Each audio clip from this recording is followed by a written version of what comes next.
এইখিনি হৈছে বাছা সাগৰৰ মাছ আৰু এইখিনি হৈছে মছলা বিলাহী পেষ্ট আৰু লগতে এইখিনি জলকীয়া আৰু পিঁয়াজ মই এতিয়া এইখিনি বনাম।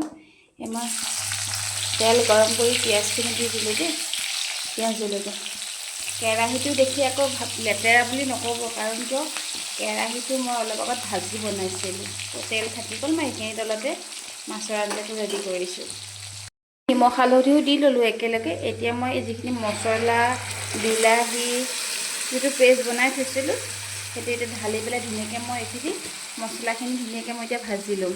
মোৰ মছলাখিনি সিজি আছে। মই এইখিনিতে যিহেতু বাছা মাছটো বইল টাইপত খাব লাগে, তো আমিতো একেবাৰে বইল খাব নোৱাৰোঁ, তো অলপমান মছলা টাইপৰকৈ বিলাহী এটা আৰু আদা নহৰু এটা পেষ্ট টাইপৰ কৰি অকণমান মছলা দি সিজাই ল'লোঁ। এতিয়া মই মাছখিনি ইয়াতে ঢালি দিম। এয়া বাছা মাছখিনি মই ঢালি দিছোঁ ধুনীয়াকৈ। এতিয়া এইখিনি মই লাৰি দিম। যিহেতু এই বস্তুটো বইল টাইপত খায়, তো সেইকাৰণে মই এতিয়া মছলাতে এইখিনি সিজাম, ফ্ৰাই কৰা নাই আৰু।